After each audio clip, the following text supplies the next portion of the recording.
Hello, Camp Pros, and welcome to the CampHacker podcast. My name is Travis Allison. I run a blog about running a great summer camp at camphacker.tv. Hi, my name is Dan Weir. I'm the Director of Camping Services at Frost Valley YMCA. Frost Valley is a year-round camp conference education facility up in the Catskill Mountains, and I oversee the overnight camping programs. And this was just my 17th summer working here. Awesome. And my name is Marty Ferguson. I'm the director at Camp Chief Ouray, which is part of YMCA the Rockies in Colorado. We're located at the Snow Mountain Ranch site near Winter Park ski area. And I just completed my 10th summer as director. That's awesome. Welcome back, Marty. It's great to have you. Thank you. We're so glad that you want to be involved in this again. And we've asked Marty to be here today because our topic is something that he's passionate about. And today we're going to talk about working together with parents. And it is a topic that we covered in an early show. I think it was CampHacker number 7, but it was 3 years ago. And we thought, let's get a new perspective on this and just sort of float the topic back to the top. And all of us, you've heard all of us talk about the number of years that we've been involved in camp, and I certainly know that in my 15 years as a camp director, working with parents changed a lot. And I think it's something that in the long-term camp experience, you're going to find that that changes all the time. And so we want to cover how to work with parents well, sort of our feeling on it, and how to have a great relationship with who are really our biggest fans in the camp industry. And Dan, I know your perspective has changed now that you're a parent and a camp director. Yes. Yeah, it definitely has. I never truly was able to empathize with a family member needing a photo of their child while they're away. Mm-hmm. My whole perspective was you're sending your kid away. Definitely understood why parents wanted photos, but at the same point in time, truly can never relate on that level. And my wife went away with my baby this summer, and definitely was texting her saying, "I need my daily photo." Yeah. I definitely understood a parent's needs on a different level because of it. Dan, how do you think you're going to be as a camp parent? I'm sorry. How are you going to be as a camp parent when Ruby goes to camp the first time? I think I'll be better than my wife, but I definitely and I say that lovingly. I definly think I'll want my daughter to have the independence of that relationship. And I've seen a lot of homesick letters over the years go to parents, and then parents write these letters back where it just kind of reinforces the homesickness. I definitely feel like I'll be good on that sense of really reinforcing her to have a positive camp experience. But I also know, it's very important for me for her to have a positive camp experience, because that's where my wife and I met, and it's such a vital part of our lives. She definitely is going to come to Frost Valley. It's definitely, I'm not going to be sending her off to another camp that I'm working at. Right. I'm not working at that. This is definitely where we want her to grow up in that sense. Right. But yeah, I like to think that I'll be well behaved. But we joke though, there's a whole bunch of alumni that have daughters and that should be campers in 2020, Yeah. and that they'll walk around with the keys to the camp and the Wi-Fi password and all the other camp rat stories I hear when other camp directors talk about their kids. I hear a lot of camp directors refer to their kids as the camp rats in that sense. But yeah, but I'm very excited for her to have that camp experience. Yeah. Yeah. And Marty, you're about to be a new parent? Yes, I'm terrified and excited. And it's fun for me to hear perspectives like Dan has in making that transition. But we're excited. Yeah, that's Fun. awesome. Awesome. And for those of you listening, we are going to come back around to deal with raising a family at camp. We've dealt with it a couple of times in the show before, but I think it's such a great issue for our own sustainability as camp directors. So we'll come back to that, what it's like to raise a family at camp, because that has been my perspective as well. Now, I never had young ones at camp, although my stepsons I've known at camp since they were 2.5 and 5.5. but I never had that parent's perspective. And then by the time we got married and we were all living in the same house instead of Beth and her kids in one house for those years before we were involved, I know that my perspective changed a little bit, but I think probably I've had to work quite hard to develop empathy for parents. And I think that if you've been in the camp business for a while, you find that sometimes you can think that you can be a better parent than the parents that you see. And truthfully, I still think that that's the case, that I could be a better parent than a number of parents that I see, but really not all of them. That parents are just in a stressful situation and makes them act in unusual ways for their own personality. Marty, how do you work to give parents good expectations of what their relationship is like with the camp, and what do you do before and while the kids are at camp? Yeah, I think that we view the parents as a great resource and a partner for us. And something we started doing about 4 or 5 years ago that has been a great tool for us, we call it our first time camper event. And where Camp Chief Ouray is located, most of our camp families live in the Denver area, and you have to drive over a 13,000-foot mountain pass to get to camp. Yeah. So we create this event that is in the Denver area, so it's easy for them to get to, and we invite every family who is sending their child to camp for the very first time.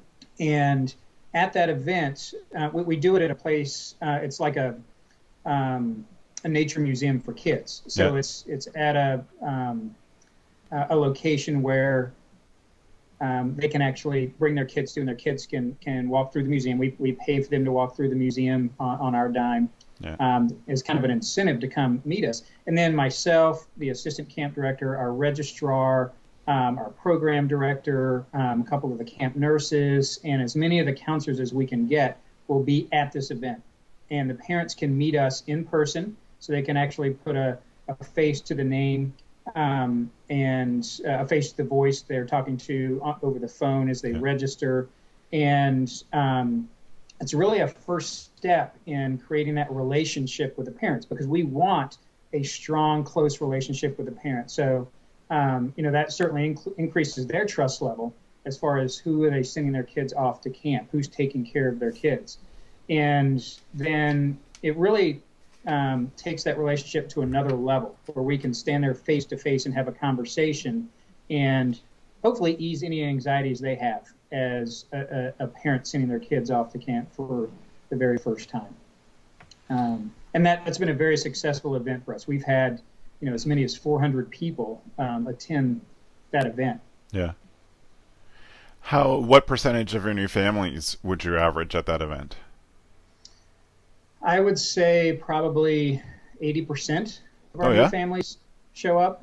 And of course, there are going to be new families from, Texas or California or North Carolina or wherever who, aren't going to be able to make the trip across the country for that particular event. But quite a few come.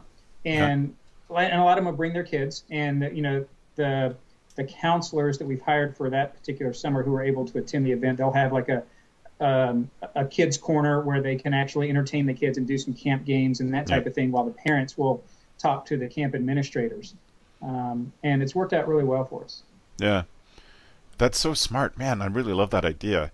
I think people who have been in this camp directing game for a long time, who aren't willing to change and be innovative and think of new ideas like this, really aren't going to have success working with parents. Like if you've said, well, our tradition has always been you drop off your kid at the bus and then you pick them up in 2 weeks or a month at the bus stop again, you never see camp, you never meet their counselors, you never meet their director, I think that the parents just won't stand for that anymore.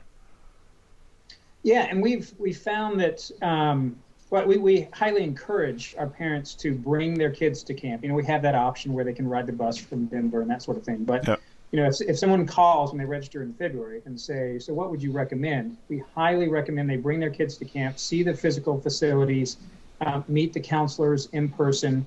Because even at this event, this first time camper event that we do typically in April, they don't know who their kids counselors are going to be yet, and that sort of thing. So, we want them to see the cabin facilities where their kids are staying, and that really connects. We've been looking for ways over the years to connect the experience the kids are having with the parents' understanding of that experience. Right. And and there's so many different aspects that go into that. So, after we have this first time camper event, then when the parents show up in June to drop their kids off, I'm standing there as they're heading into the dining hall to get checked in, and they know me. Yeah. Like I don't remember all their names, of course, but they're like, oh, good to see you again, Marty, and that sort of thing. And it's just a great first step in that relationship that hopefully lasts for years. Yeah. With the parents. Right. Well, and I'm sure you've both had this experience where families become friends. You look after their kids from the time they're 4 until they're finished college, and then by that time you find that you really are quite friends with those families that you've worked hard at this long-term relationship with. Yeah, it's definitely the case. Our one of our CEO's friends refers to him as the person that helped raise his kids. Right. And it really, really is true in that, in the co-parenting sense. In that. Yeah. Yeah, I think that fits Marty's idea of we're partners in raising your kids together. Yeah. Yeah. Dan, is there stuff you do before camp to set up a good relationship with parents? We have 3 open houses during the year, and we tend to see most of our new families during that. But that does require them to come up to camp. Mm-hmm. We do a lot of communication. So in addition to monthly e-newsletters, we're sending out like fun postcard reminders. Like for instance, like the packing list we put into a crossword puzzle that we mail out in May. So we've already kind of sent some of that material out beforehand, but we do our best to kind of make it fun and send it out again before the summer. Yeah. And we're constantly trying to reach out to new families. So our registrars will reach out to new families before and after the summer, just to kind of debrief their camp experience. That's something that we've noticed has been great as well. So just getting a phone call from somebody saying, "Are you ready for camp? Do you need anything?" And that has truly helped foster that relationship. No kidding. No kidding. So it's a phone call before and after for new families? Yes. Yeah. Oh, so wow. we'll do a phone call in April, and we'll do April, May, and then we'll do a phone call in November. So, yeah. Well, that's great. And that second phone call is a good reminder, well, a good way to check in with those families to see how their summer was, but also to remind them, put it back in their brain to start to register. Yeah, we actually, on the registration side, we'll do a phone call in November, and then we'll do another set in February. So in November, we're calling to see how their camp experience was, and also we've done a number of surveying at that point, but just to have that one-on-one, and then also to let them know that the brochure is coming soon and that winter camp is in December. And then we'll call again in February to let them know that camp is filling or has sold out sessions in certain sessions, and we haven't seen the registration yet. And I hear from parents all the time that we do a tremendous amount of emailing, and they like it. Even though they say they get a lot of emails from us, they rather have the reminder that certain sessions are filling up and not disappoint their child than not get the email itself. Right. So in terms of communication, we're always trying to get away as much as possible from the business side and to have more genuine conversations about how their child's doing, or the good things that are happening at camp besides the feeling to sign up. But a lot of that communication is electronic. Yeah. And this this partnership that we have with parents is successful if we are the best communicators they know. Then they will feel confidence in what we have to offer in looking after their kids. Definitely. Yeah. It's that attention that you could pay. Even if they're just getting to know the registrar, they feel like somebody at the camp knows their child. Yeah. And I think that goes a long way. Yeah. When they come for open house, Dan, what's involved in that in on that day in relationship building? Yeah. So our open house is actually pretty well oiled machine in terms of getting a camper to really feel comfortable with camp. So the first hour of it is a slideshow presentation where we have all the different camp directors come up and present their part of camp. Yes. And then we'll take about 30 minutes of open questions. And so we'll have like 100 plus people there. And some of the questions, could be everything from security to what should I pack for my child. And, we reinforce with the families that there's no such thing as a bad question. And, if you have a question, chances are someone else has it in the room, and to really feel comfortable having that dialogue with us. Yeah. And then after that, we'll go to lunch. So lunch will be from roughly 1 to 2, and they'll actually get to taste the food, and that's a huge point of anxiety for kids, is actually getting to taste the food that you're serving at camp. And we'll also have that time to just go around and have small conversations with families that are present. And then we'll split into tours at 2 o'clock. And from 2 to 3, we'll do a camp tour, and we'll always try to make sure to hit up the exact building, if not area, that their child will be living in. Yep. So they have that expectation. And then hit up some of the other highlights of camp. So, our camp is a little bit different in the sense that every building is completely different. Yes. So there is, we want to be making sure we meet the expectations, and that we understand for a child that knowing where you're going to sleep is going to be a huge point of relaxation, and having that mental image before coming to camp, rather than just wondering, am I sleeping in a giant room, or, am I sleeping on the floor, and actually getting to see the bed and seeing, getting to climb the ladder, all those little things. Works out well. Right. To the point where we even decorate some of our cabins as well to look like camp is in there. Yes. We'll have posters and beds made, and it works out really well for us. So. Yeah, that's awesome. That's awesome. So we've established a good relationship before the kids get there. There's obviously stuff to talk about for arrival and their time at camp. But Marty, I wonder what you do in training to get your staff into the mindset that you want to build this relationship with the parents. We feel like that's a super important part of training because of, we want the parents to be comfortable with the counselors, the young people that are dropping their kids off when they arrive at camp. So during training, we actually invite a handful of camp parents, and we try to get a cross-section represented. Maybe some parents who've been sending their kids to camp for several years, maybe some first-time parents, so we get several different perspectives, and we have a parent panel. And the panel is able to share with the staff what their expectations are. I always feel like the staff kind of gets tired of hearing my voice during staff training, so I can say something over and over and over, and it starts to just become noise. Whereas if they're hearing it directly from the parents, it becomes much more impactful for them. So the parents can share their expectations with the staff, and the staff can ask the panel questions, and the panel can ask the staff questions. And it's kind of neat to watch the parents, talk about, so, what kind of training have you gone through for homesickness in case my child gets homesick, and that sort of thing. And so we even will have practice time where the counselors can practice talking to the camp parents about certain situations, hypothetical scenarios that might come up at camp, and so they're comfortable with that as well. Right. That's great.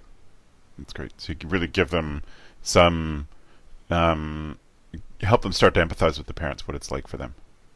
Right.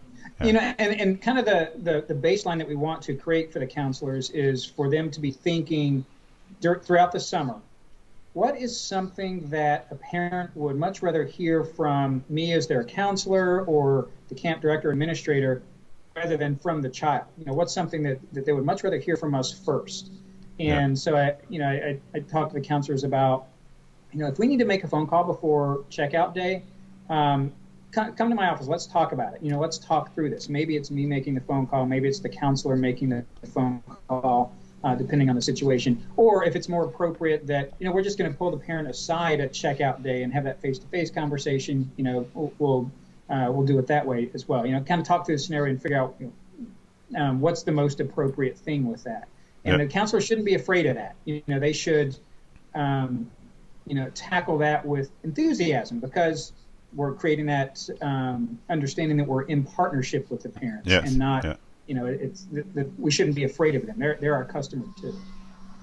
Yeah, Yeah. and that I think it goes back to you have their child for a period of time, and so if you're not sharing that information, if you're not giving the phone call home or having the conversation during checkout,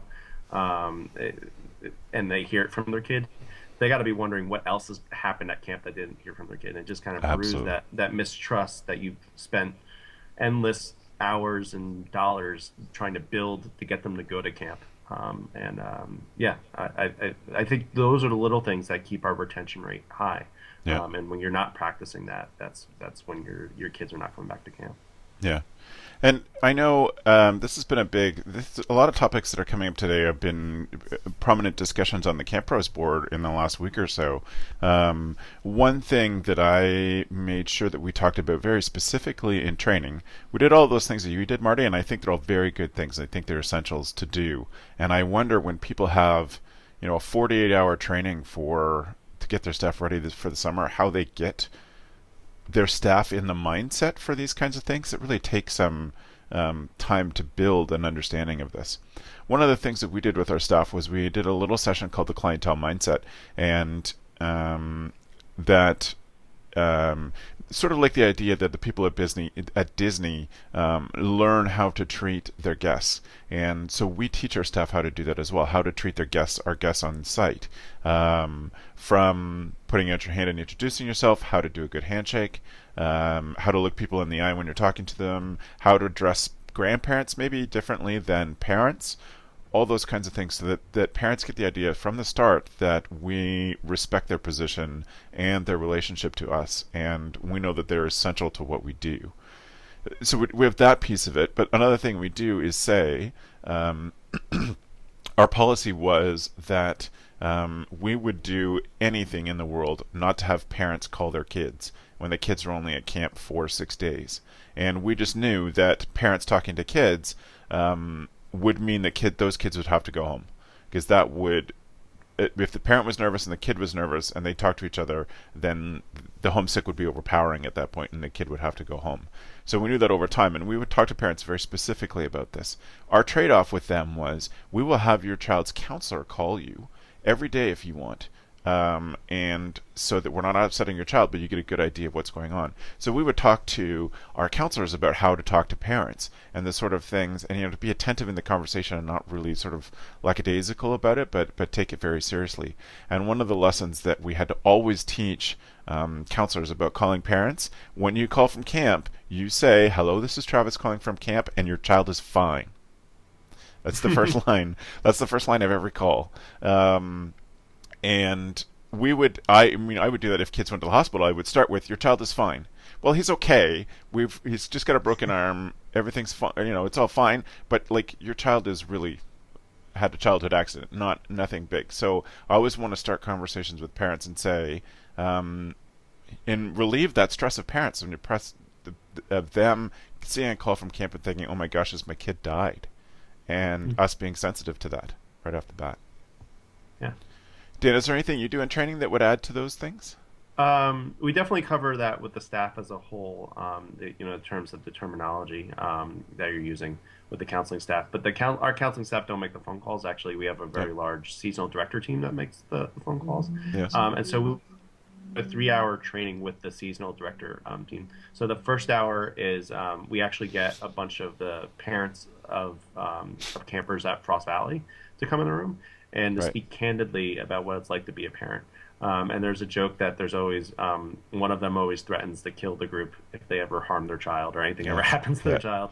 But it's a very it's a great session because their staff, they're more likely to be vulnerable and to expose themselves, because you do feel vulnerable talking about being a parent. I was joking.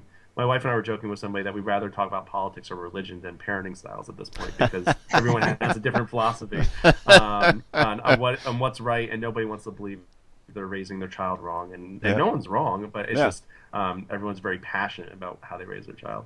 But so we have them in a room and for an hour, and they ask questions. I have some questions prompted as well to kind of to get at things that they really want to hear about their child and pick up on their on the little cues of the language. And then we spend an hour debriefing that conversation with the seasonal director team.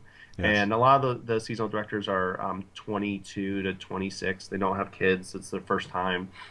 Might be the first time ever really describing a very difficult issue to a parent, such as homesickness or bullying or Yeah. any of the other things that we see in our field. And then the last hour of it is we actually we jump off the diving board. I have a few parents that we place phone calls to, and we actually use their kids' names and we present fake scenarios to. And Yes. it's great, and they have to do it on speakerphone as well. Right. And then after they get off the phone call, well, after the phone call's done, Yeah. the parent will actually say how it went, and then after the parent gets off the phone, we'll give advice. And it Right. is something that we started 3 years ago, and is the most beneficial session we have during our director training.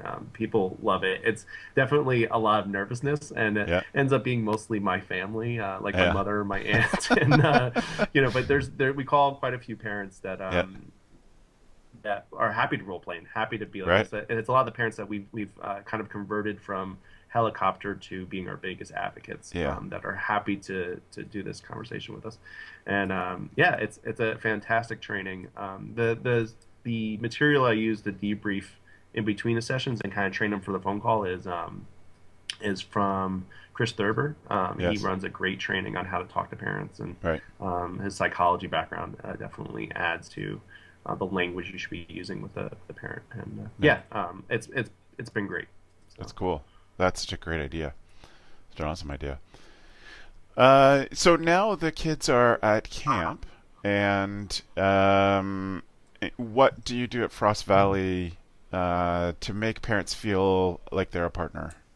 yeah, definitely. So we rely heavily on digital. So we use SmugMug for our photos. We used to upload Yes. photos every day, and we were not meeting that expectation. So we dialed it back to every other day, and have found that by dialing it back and actually meeting the expectation, then that's worked out really well. So the photos also, it's amazing. I don't have the statistics in front of me, but the amount of views is insane that Yeah. those photos get viewed.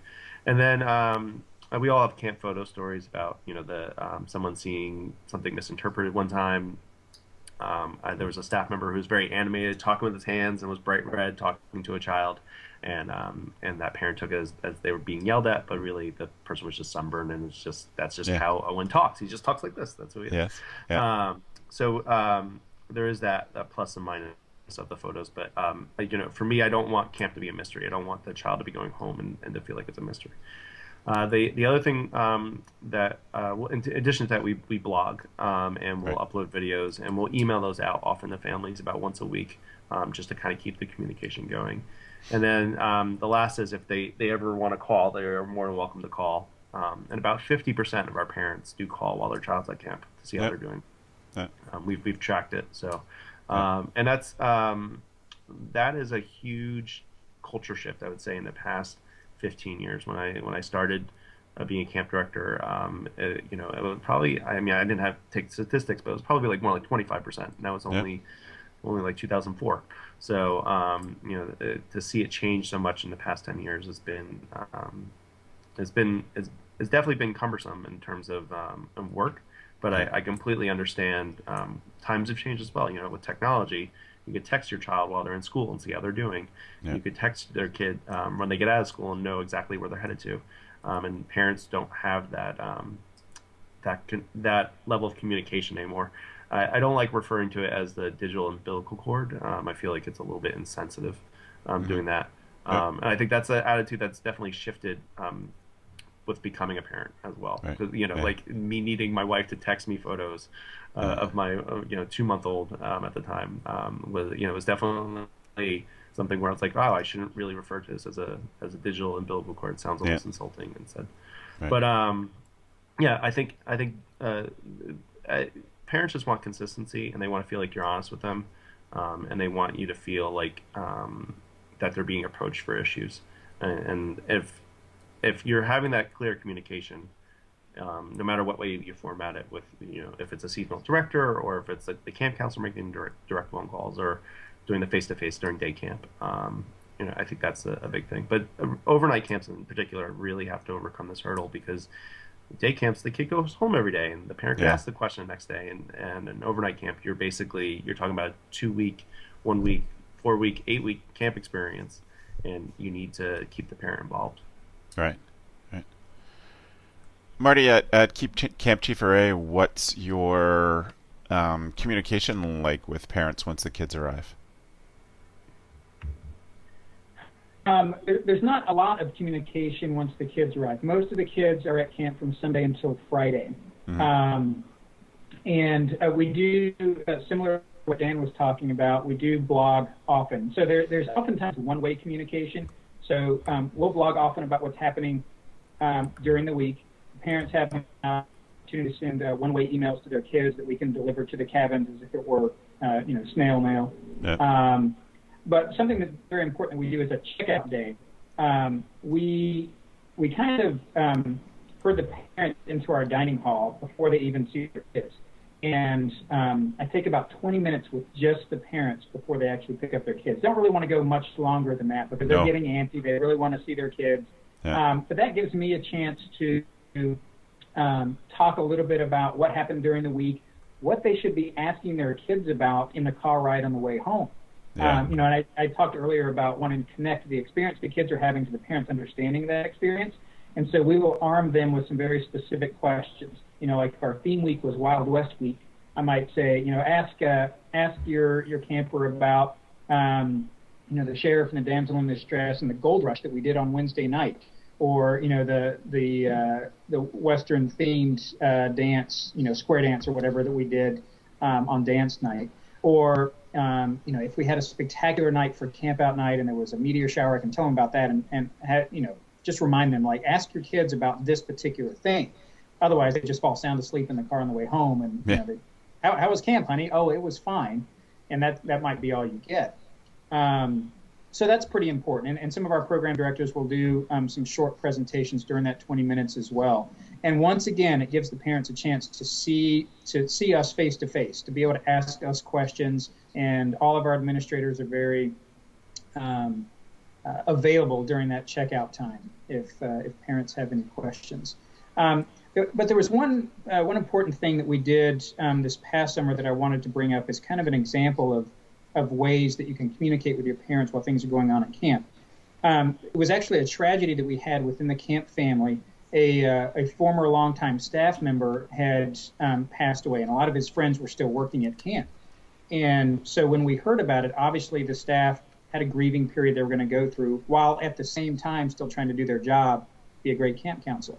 And so the day before checkout, I sent an email to all the families who were picking up their kids the next day, kind of explaining what had happened. And I made it very kind of like what you were saying, Travis, when you call that parent saying your child is fine. I made it very clear that that the death did not happen at camp or anything like that, but kind of explained your kids might have overheard some conversation about this. This is what they were talking about. This is kind of what we were going through this week. Hopefully we still provided a great experience to your kids, but it's important to know that this might have seeped into your child's camp experience. And the next day at checkout, there were so many parents who were so appreciative of that communication as far as what was going on, and obviously expressed their condolences and that sort of thing. And and once again, I think it just helped create more trust with what was going on at camp with our parents. Yeah. It's a really great idea. It's really great. Dean, is there anything else you can think of that you've changed over the years in the way you deal with parents? No, I think the biggest thing is that we've changed our registrar's hours. So we used to have a registrar only in from 9 to 5, and we have actually changed it. So now it's it's 9 to 8, Monday through Thursday. And so the purpose of that is when someone calls camp, they actually get somebody on the phone. Our camp directors that work year-round are often in meetings or interviewing people or on the road promoting camp and meeting new families. So we really believe it's when someone calls Frost Valley that they should be able to talk to somebody that's knowledgeable about the camp program. And so I would say the biggest change that we've made over the past 3 years is really making sure that when someone calls, that someone's getting back to them, or that if not, even better, if someone's actually picking up the phone. Yeah. So Monday through Thursday, it's 9 to 8. On Friday we're till 6, and then it's 9 to 5 on Saturday. Before we just have 9 to 5 Monday through Friday, and we have noticed quite a dramatic improvement with parent satisfaction in terms of talking to people, and feeling that they connected. So, and sometimes they just they want to know where to find the packing list on the website, and it's just they want to just be reassured that someone's there. So. Yes, yeah, that's really great. Thanks a lot, Dan. Yeah. For Marty, is there other things that you've changed in the last little while to make the relationship stronger? Well, I'd mentioned the first time camper event. That was probably the biggest step we took in being able to meet face to face with our parents. That checkout procedure, as far as having the parents as a captive audience for a few minutes, that's pretty new. We've only been doing that 2 years. We've gotten great feedback on that. Yeah. And our blogging is pretty new as well. That's something that we had not been doing, and our parents are really appreciative of that. We don't do like what Frost Valley does as far as posting pictures during the week. We wait until the session is over before we post pictures. And so the blogging has become really important for us, so the parents can just have some sense of what's going on. I think the picture idea is a fantastic idea, and we looked into it, but we just haven't taken the plunge with that just yet.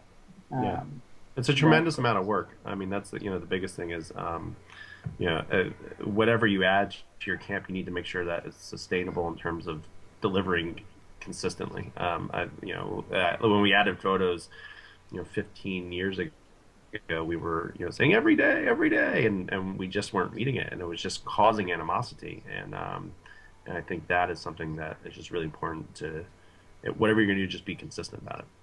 Yeah. Yeah, and I think that's such a great point. And one reason we haven't taken the plunge with that is because with our can we be consistent with that? If you put something out there to the parents like we're going to do this and you follow through with it, Dan, as you say, it certainly can cause some animosity, and suddenly that partnership and the trust breaks down. And so that's why we've been so hesitant to do it, is because we're just not sure that we can meet the expectations, whatever expectations we put out there with it. Exactly, yeah. Yeah, and and parents too. Not every expectation is able to be met. My favorite was one time where our Manhattan bus. We have buses that leave every 2 weeks, which is, imagine the coordination that goes out and 4 different locations. So our Manhattan bus left an hour late, and we emailed the families to let them know, but the families wanted us to email GPS coordinates of where the bus was currently. I always use that example for multiple reasons. One is, we wouldn't do it for safety reasons. We don't want people to know where the bus is. But the other is, sometimes when a parent's missing their child, that that their demands can't be met, and it's okay to say, I'm sorry, that's just not something we're able to do at this point, and to own it, and not lie. Yeah. So, Marty, what do you do when you get an upset parent on the phone? They call you. Well, first of all, I drop everything. That suddenly becomes the most important thing that I have going on. And usually I'm not the first person that they get a hold of. Yeah. And so I tell our office team, if there is a call that comes in and a parent's upset, track me down, no matter what I'm doing. And I'll drop everything. I will call them. Something that I do with them is I will just let them talk until they're done. And I'll take a whole lot of notes about what they're talking. I'll kind of repeat back, what I think I've heard them say and that sort of thing. And typically, if they're upset about something that happened at camp, more often than not, that's the first time I've heard about whatever situation they're upset about. Let's suppose it's bullying that's going on in their cabin, and so what I will do is I'll share with them, like, okay, I need to do a little bit of research, and I want to talk to the counselors. If their kid's still at camp, I might want to talk to their child, and I'll say, I'm gonna do this research. Here's what I'm gonna do, and then I'm gonna get back to you. And, I don't let that sit for very long. Hopefully within an hour or two, I can get back to them.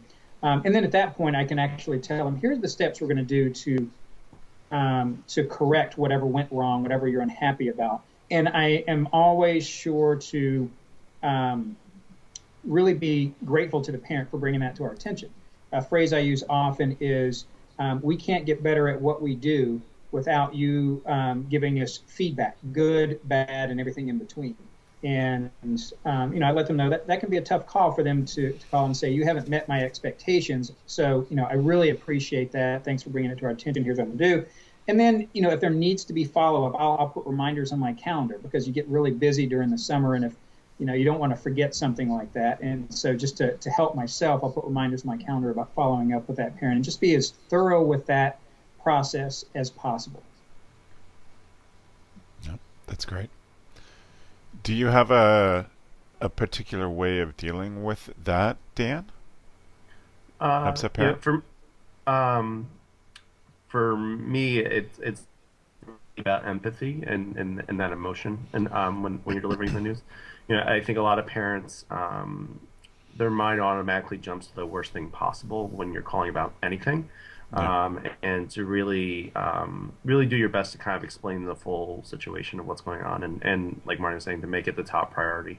I've definitely been late to a number of meetings in the summer because I was taking the time with the parent.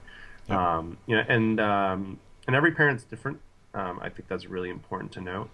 What might be really comforting to one parent might completely set off another. There isn't a foolproof method or algorithm, and it's really about having that conversation. And that's part of the reason why we moved about 7 years ago to having only our seasonal directors make phone calls home. I remember being 19 and placing a phone call home, and it didn't go well. I mean, a number of them did. I remember one being really just not going well, and just I didn't know how to tactfully deliver the language because I've been working directly with their child, and in that sense. But that's just a choice we've made. I don't think it's right or wrong in that sense. I really admire the day camp platform where the parent can have that instant feedback daily from their staff, directly from the person. And to be honest with you, that's what we're strategizing right now, is how can we get more of that direct feedback back to the parent? Because even the way we do checkout, they're not getting a lot of that interaction with the counselor just because of our volume and shuffling people through. So that's something that we are looking at. How can we have more of that connection with families during the year? Yeah, that's great. Thank you both for sharing those. I think I agree with what you said, Marty, that listening to the parents is the most important part. Obviously, dropping what you're doing and getting to them right away and being consistent with your follow-through. I found that upset parents, more than 50% of those calls will be successfully resolved if I just let them talk. And I can hear them out. That's the most I can do to solve that. There are obviously ones where I have to go and find out what happened, and get back to them, and those are tough calls, but just part of the job. But I also want to say that in my job, I've had reason to stand up for my counselors before, where the parent was being completely unreasonable, and the counselor, they were blaming a counselor who was doing, one of my all-stars who had a dumb moment. And this is sort of the same experience talking to parents of campers and parents of staff. And I mean, I have a big rant about talking to parents of staff, which I've delivered on this show before. And I have on more than one occasion said to a parent, I trust your child to look after these kids. I don't understand why you don't trust them to look after these kids. And your opinion is affecting my opinion of what they are capable of. And you need to know that. So I've stood up for my staff with their own parents before, but I've stood up for my staff with other parents, and I've stood up for our procedures before with parents as well, where I had a parent come in, fly into my office on opening day. I just tucked into the office to get something. She came flying in, and she said, my kid's counselor won't let him keep his cell phone. And I said, no, it's our policy. We outlined it and all these things, went through the whole spiel. And she said, well, I insist that my kid has his phone and calls me every day. And I said, no, this is our policy. Here's why. We will allow your child's counselor to come and call you every day. I'll even make a rare exception and let your kid call you tomorrow, one time in the week. But I need you to understand, if this kid calls you, they will likely be more upset and more homesick. She was talking about a 14-year-old boy. This is not a little kid. And she said, no, I insist that my kid has his phone. And I said, that's fine. You can take your kid home. There's no way that we are going to bend this important rule more than I've offered to bend it already. And our procedures are put in place for a reason. We tell parents things like, it's not fair to the other kids in the cabin. Obviously it'll make your child homesick, etc. And I've been willing to be firm, not rude, but firm with parents on a number of occasions when they were being completely unreasonable. And I think sometimes it lost me in camper, but I always knew that less work for me in the future, and less work for my staff. If I was able to stand by our procedures that we've developed over time. Yeah, and I think just echoing some of that, what you were just saying, Travis, is there's that saying sometimes in sales that the customer is always right. And I don't. When I'm talking to parents, I don't see it being like a right and wrong thing. I sticking to the theme, I always think, okay, you as the parent, me as the camp director, we're going to work as partners to figure this out. And getting defensive in that conversation, I have found is always a bad thing, on my own part, because oftentimes the parent is emotional about whatever they're calling about or, stepped into your office about. And, sometimes I have to take a few deep breaths and make sure I'm not getting emotional or defensive as well, because they might be criticizing, one of your all-star counselors or a procedure you have or that sort of thing. And so I just always stick to that theme, like, okay, it's not us versus them. It is working as partners to figure it out. Right. Yeah, definitely. Yeah, and I think too, one of the best things is to slow the conversation down when the parents are heated. Yes. To just say, well, I completely understand your concern from what you're telling me. I'm concerned as well. And I just need a little bit of time to go back to my staff and make sure I have all the details, because I don't want to misspeak and make sure that that I know everything as well. But it sounds like you have quite a bit of information, and I'm sorry that you've had this experience. And just there's a way of delivering that empathy without apologizing for anything. For lack of better words, I'm apologizing for my lack of knowledge more than anything else. And it works. It really kind of calms people down. Allows for you to go back and to look into it and to make a fair assessment. I've talked to a number of parents that are educators. We have a tremendous amount of school trips that come here, so we end up getting a lot of school campers of teachers. Yes. I can't talk. And I have heard the phrase, well, I'm an educator, I know what I'm doing, many a time. And it made me kind of chuckle when you asked me, what kind of camp parent I'm going to be as well. I'm a camp director. I know exactly what should be going on. And those conversations are often the most difficult to have, because you have somebody that's either a trained professional or has a distinct style or knows something about their child that we don't know. And at the end of the day, speaking for my camp, we do have 17 to 25-year-olds working with kids, and not everyone's is up to date on every possible thing. So it is definitely that balancing act of knowing your procedures and what to defend, knowing how to empathize in that moment and slow the conversation down, and then knowing that there is the possibility that your staff may or may not have delivered what they said to you. And I always just try to slow the conversation down in those emotional moments. Smart. And then come back when they're feeling better. And often I could get even more detail about how right we were, and I could deliver that little nugget that will completely make the conversation null and void. That'll make the parent go, "Oh, you really did try everything." Yeah. And I've had that. I've had people question why we're asking a child to leave for behavior. And having every little nugget really does help in those situations. So. And I think I would even add to that, Dan. You talked about knowing your policies and procedures. When I was a young camp director, my first summer or two, there might have been some calls from upset parents that I would go into that I wasn't very confident. And I, kind of asked myself, kind of had a heart-to-heart with myself, like, okay, why wasn't I confident about that phone call? Yeah. And realized, okay, there's some things that that we need to fix at camp to become a better camp. And so if I'm not confident going into that phone call, then there's something wrong. And whatever's wrong needs to be fixed so we can become a better camp. And so we're not just serving the kids, but we're also serving the parents, and they're very happy with the experience we've delivered as well. Right. Right. I think my final word on this is my final piece of advice is, if you are in the wrong, if you're in the campus in the wrong, and you realize that, I think it's important to apologize. I think it's important to say, we will fix this. We'll do everything we can to fix it. Maybe I've lost your child as a camper, and I'm incredibly sorry about that. But we will do what we can to fix this. But I want you to understand, my bottom line is, I feel terrible that this has happened to your kid. And, I'm in this for the kids. I don't want this to be their camp experience. So I know that apologies have saved a situation when they were due. They have saved many a situation for me.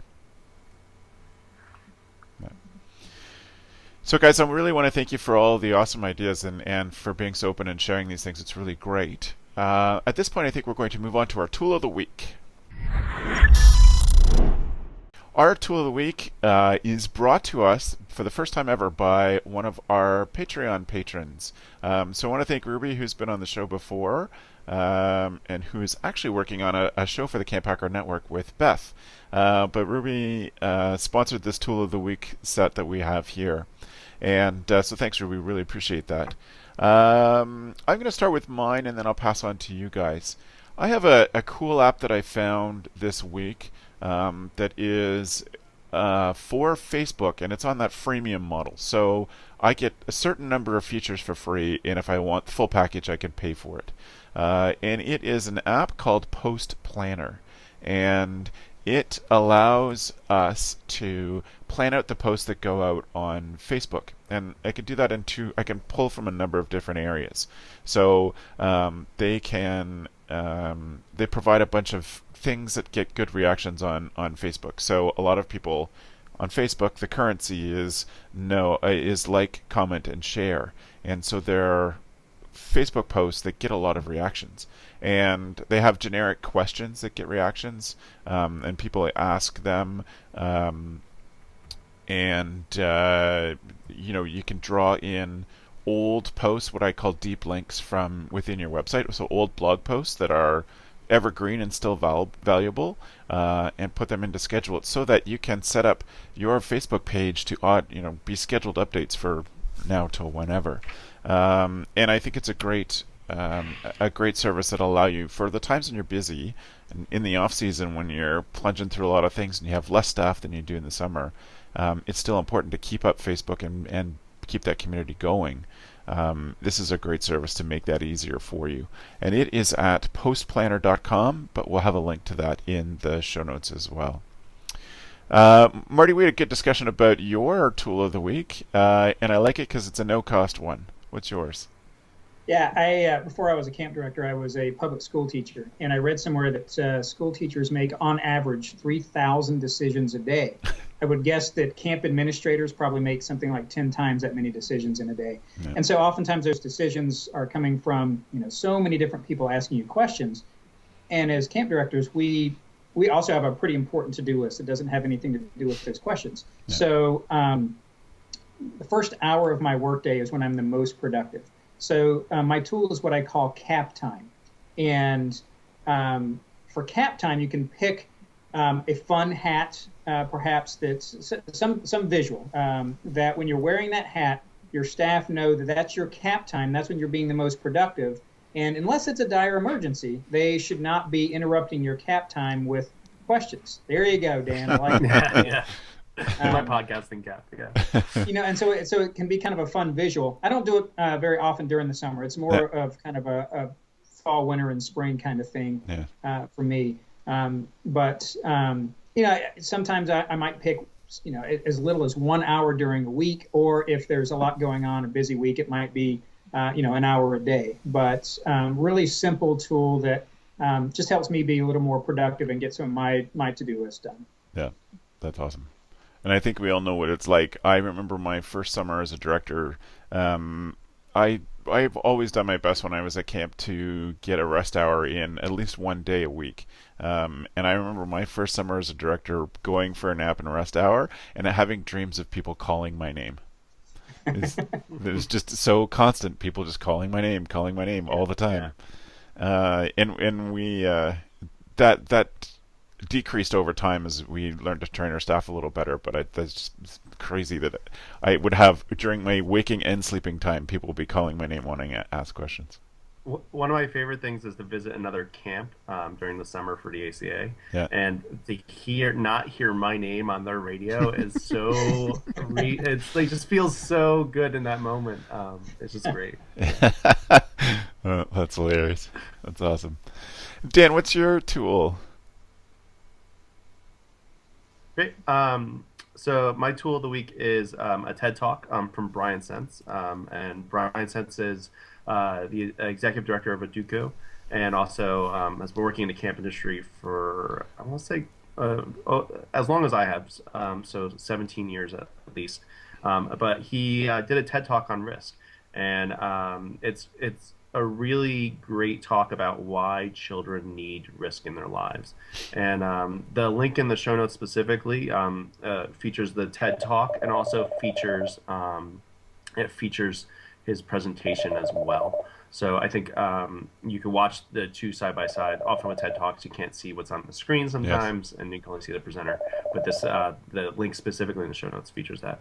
But yeah, it's about 23 minutes long. It's worth the listen. And I always search for videos or books or anything that kind of reinforces the language that I need to speak to families about camp and to my staff about reinforcing the positive effects. I often find even with people that work at our camp, we constantly need to remind them of the good things that we do. It's a great video. That's great. Thank you both for sharing awesome tools. Dan, I'll stay with you. Let people know how they can get in touch with you if they have any questions or want to follow what you're doing in camping. Great. So I work at Frost Valley YMCA, which is frostvalley.org. I tweet at Dan Loves Camp, and I blog at danlovescamp.com as well as unplugatcamp.com. Nice. Thanks very much, Dan. Yeah, no problem. Marty, how about you? How can people follow you, what you're doing in camping? Well, I'm a little more old school. I haven't gotten into tweeting just yet, although someone in our office does tweet on behalf of Camp Chief Ouray. But our website is campchiefouray.org, and I can be reached at mferguson, that's Ferguson, at ymcarockies.org. Awesome. Marty, thanks for being on again. I really appreciate it. Yeah, thanks for having me. I always enjoy it.